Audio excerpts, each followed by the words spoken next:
সরছি। আপনি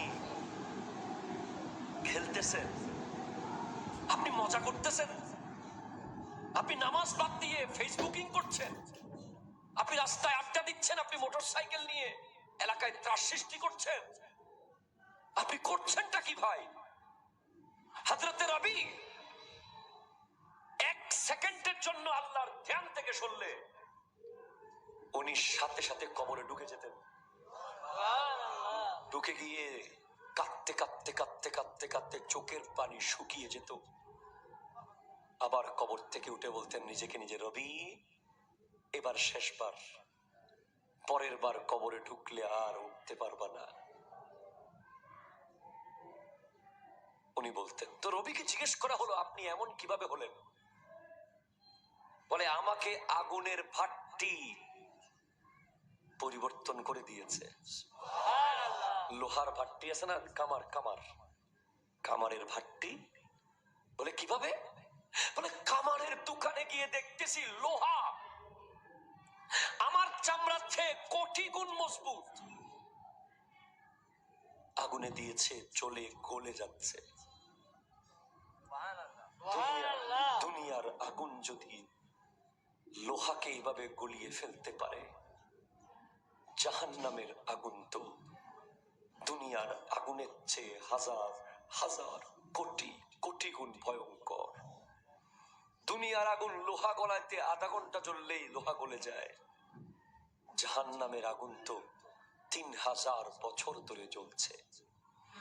1000 বছর জ্বলতে জ্বলতে লাল হয়েছে, 1000 বছর জ্বলতে জ্বলতে সাদা হয়েছে, 1000 বছর জ্বলতে জ্বলতে কালো হয়েছে, এখন কালো অবস্থায় আছে। দুনিয়ার কামারের দোকানে গিয়ে আপনি একটু দেখিয়েন না, তারপর মন চাইলে হাসিয়েন, তারপর মন চাইলে সুদ খাইয়েন, ঘুষ খাইয়েন, জায়গা দখল করিয়েন, মিথ্যা বলিয়েন, গীবত করিয়েন, নামাজ ছেড়ে দিয়েন। আগে একটু কামারের দোকানে গিয়ে 5 মিনিট দেখবেন, যেই লোহাকে বাড়ি দিয়ে আপনি ব্যাকা করতে পারবেন না, টান দিয়ে ছিটতে পারবেন না, 2 ভাগ করে ভাঙতে পারবেন না, অথচ আমাদের হাতে একটু টান দিলে নখ দিয়ে ছিঁড়ে যাবে আমাদের চামড়া। তো ওই লোহা যদি আধা ঘন্টার আগুনে জ্বলে পুড়ে গলে যায়, বিভিন্ন সাইজের হয়ে যায়, ওই জাহান্নামের আগুন সহ্য কিভাবে করব? এই কামারের দোকান দেখেই হযরতে রবি পরিবর্তন হয়ে গেছে, এমন ভাবে চেঞ্জ হয়েছে, সারা জীবন কাটিয়েছে যেন কবরে আছে। আপনি এখন থেকে মনে করেন আপনি কবরে আছেন। আপনি পাথর গাটায় যদি 5 বছর পর একবার আসেন, কিচ্ছু চিনবেন না।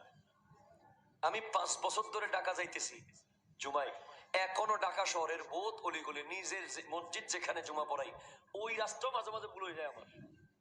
কিন্তু চিটাঙের অলিগলি যেখানে আপনি আমাকে নিয়ে ছেড়ে দেন, আমি বাসায় চলে যেতে পারবো, চিনে ফেলবো, কারণ পরিচিত। যারা চালাক, যারা সচেতন, তারা প্রতিদিন 1 বার 2 বার কবরস্থানে যায়।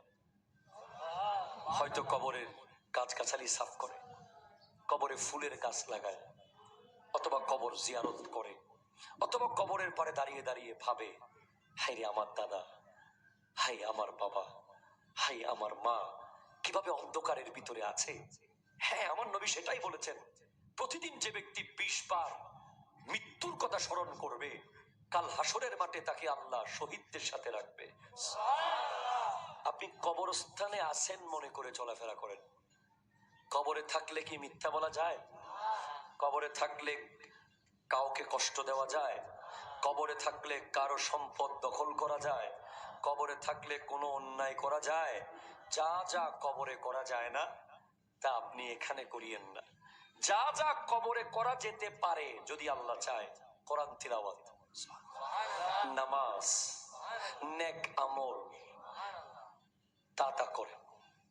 ভাই শোনেন, তাহলে মুমিনকে, যে মুমিন, নেককারকে, যে মুমিন এবং মুত্তাকি। নেককারের রূহ কিভাবে কবজ হয়? আমার দয়াল নবী বলেন, ও আমার সাহাবারা, যেদিন নেককারের রূহ কবজ হবে, গোটা আসমান জমিনের মধ্যে জুলুস শুরু হয়ে যায়, ফেরেশতাদের বহর দলে দলে আসতে থাকে। জান্নাত থেকে একজন ফেরেশতা আসে, আজরাইল আলাইহিস সালাম আসেন, সাথে আরো কয়েকজন জান্নাতি ফেরেশতা আসেন। আসার পরে ওই ব্যক্তির চোখের দৃষ্টি যতটুকু যায় ততটুকু পর্যন্ত গিয়ে বসে যায় ফেরেশতা। বসার পরে ওই ফেরেশতা ডাক দেয়, ইয়া আইয়াতুহান নাফসুল মুতমাইন্না উখরুজি ইলা রাহমাতিল্লাহ।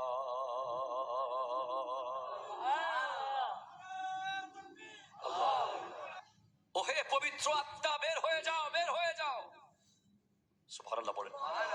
হে পবিত্র আত্মা, বের হয়ে যাও, আল্লাহর সন্তুষ্টির জন্য বের হয়ে যাও, আল্লাহর সান্নিধ্যে যাওয়ার জন্য বের হয়ে যাও। ওই রূহ বের হয় কিভাবে জানেননি? যেন কলসি থেকে পানি বের হয়। কলসির পানি বের হওয়া বেশি কষ্ট? এই যে ধরেন ধরেন কলসি, পানি কিভাবে বের হচ্ছে? আস্তে করে। এইভাবেই নেককারের রূহ বের হবে। ওই রূহ সাথে সাথে খপ করে জান্নাতি কাপড় দিয়ে ধরা হবে। গোটা দুনিয়া খুশবু খুশবু হয়ে যাবে। সমস্ত ফেরেশতারা বলবে, কে মারা গেল? এত খুশবু, এত খুশবু। পশু পাখি বৃক্ষলতা ইভেন কবরস্থান পর্যন্ত খুশি।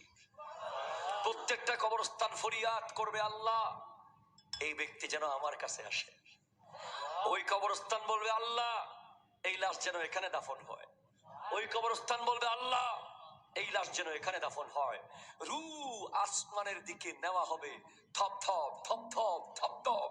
আসমানের গেট খুলতে থাকবে একের পর এক, শেষ পর্যন্ত আল্লাহর আরশে গিয়ে রব্বুল আলামিনের কুদরতের কদমে ওই রূহ রাখা হবে। হযরতে মৌলা আলী কাররামাল্লাহু তাআলা ওয়াজহুল কারীম, যিনি ইলমের শহরের দরজা,